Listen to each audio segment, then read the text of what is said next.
और आज बंगाल के अंदर एक तरफ यहां पर जिस बंगाल ने आदि शक्ति मां भगवती दुर्गा के अनुष्ठान का श्री गणेश करके पूरे देश के अंदर शक्ति का एक नया संचार किया था, आज उस बंगाल के अंदर दुर्गा पूजा पे प्रतिबंध लगाया जाता है। ईद में जबरदस्ती गौ हत्याएं प्रारंभ कराई जाती हैं और साथ साथ यहां पर तस्करी और गौ तस्करी के माध्यम से यहां की भावनाओं के साथ खिलवाड़ करने का कार्य किया जाता है। यहां की सरकार मौन बनी रहती है। भाइयों बहनों, बंगाल में आज जय श्री राम के नारे लगाने को भी प्रतिबंधित करने का कार्य किया जाता है और हमले करवाए जाते हैं।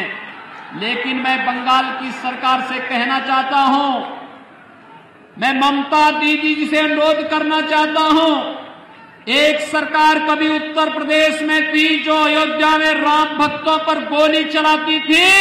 उस सरकार का हर साहब ने देखा है क्या हो गया है, और अब बारी बंगाल में टीएमसी की सरकार की है।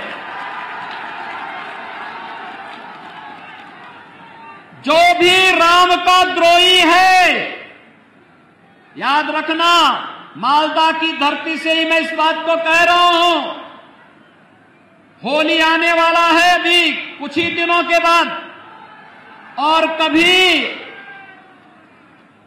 उस कालखंड में भी कुछ लोगों ने भगवान विष्णु और राम का नाम लेने को प्रतिबंधित किया था।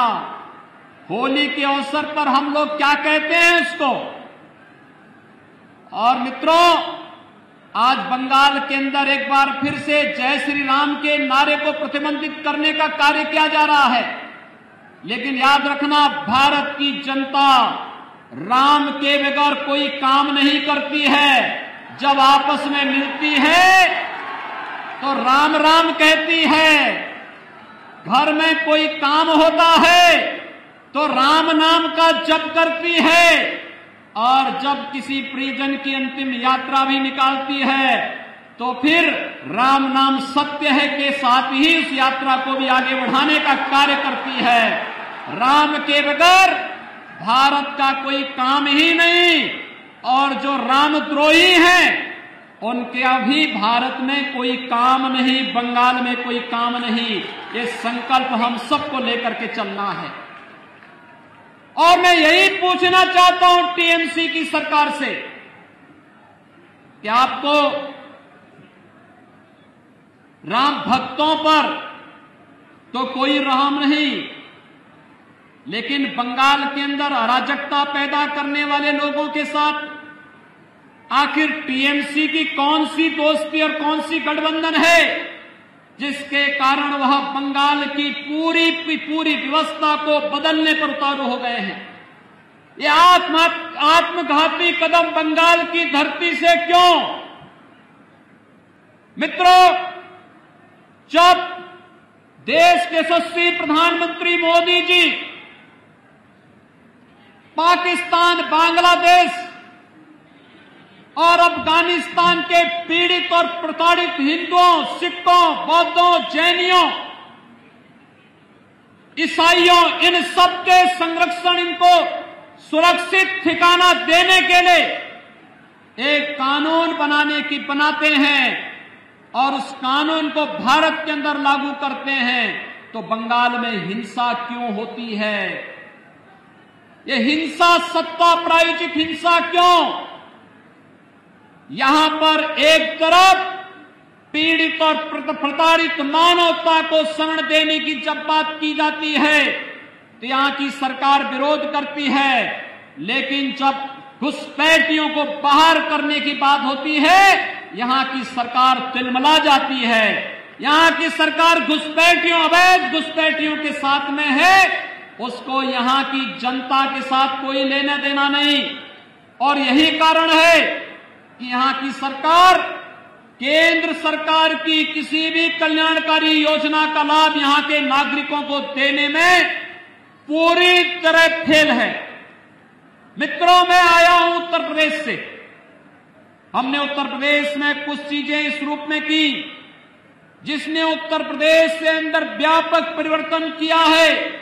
और उस व्यापक परिवर्तन के कारण आज आप देखते होंगे यहां पर गर्मियों में जून से लेकर के अक्टूबर के बीच में इंसेफ्लाइटिस से हजारों मौतें बंगाल में आज भी होती हैं। लेकिन बंगाल के अंदर अज्ञात बीमारी दिखा करके इस बीमारी से होने वाली मौतों को छुपाने का कार्य टीएमसी की सरकार करती है।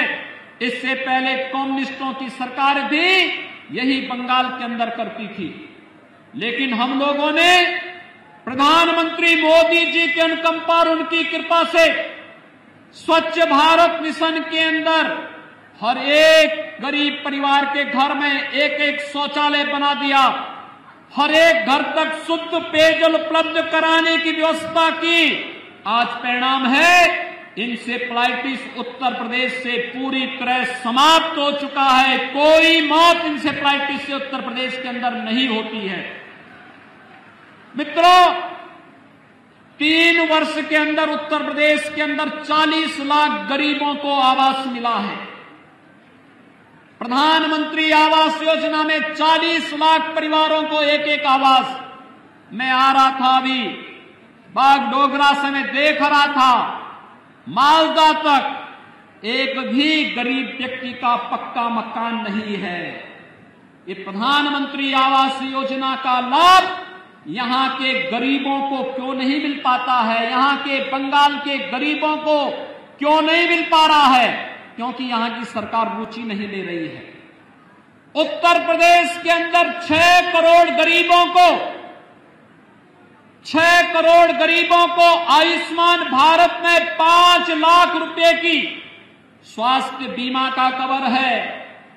वह कहीं भी किसी भी हॉस्पिटल में उत्तर प्रदेश के अंदर या देश के अंदर जाएगा, उसे 5 लाख रुपए की स्वास्थ्य बीमा का लाभ हर वर्ष प्राप्त हो रहा है।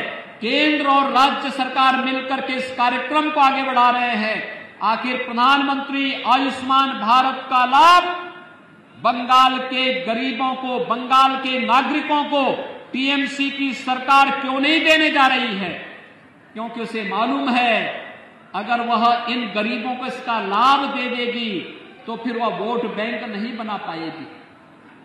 मित्रों, इसी प्रकार से अगर आप देखेंगे प्रधानमंत्री किसान सम्मान निधि का लाभ उत्तर प्रदेश के अंदर 2 करोड़ 42 लाख किसानों को हर वर्ष प्रधानमंत्री किसान सम्मान निधि में 6,000 रुपए डीबीटी के माध्यम से उसके अकाउंट में पैसा आता है।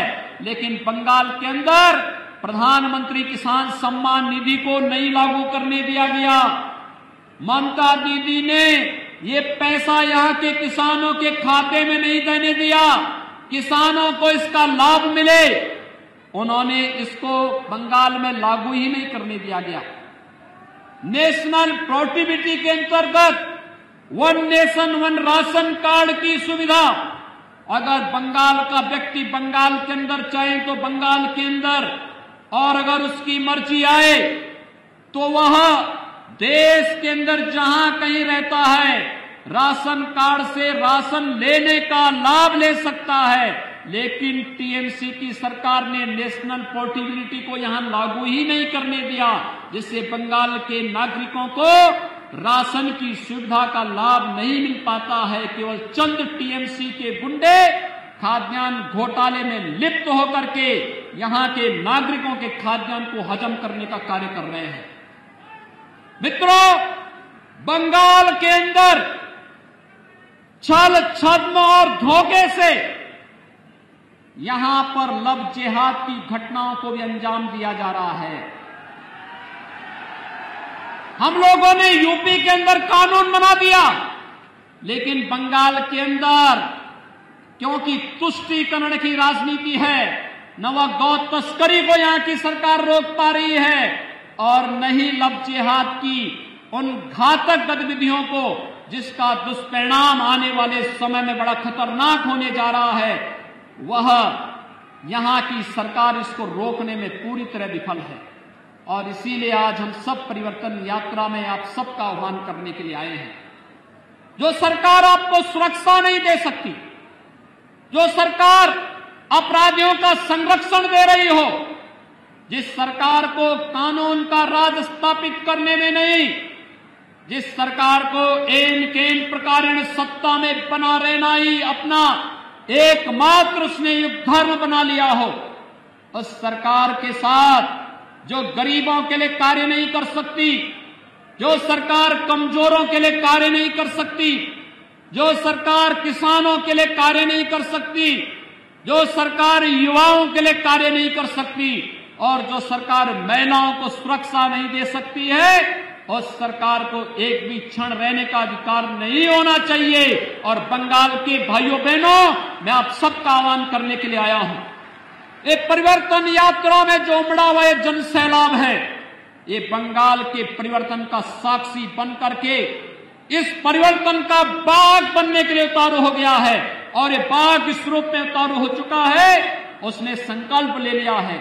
मोदी जी के नेतृत्व में पूरे देश के अंदर जिस तरीके से कोरोना प्रबंधन का कार्य किया गया, हम आभारी हैं प्रधानमंत्री मोदी जी के। मित्रों, आभारी हैं प्रधानमंत्री मोदी जी के।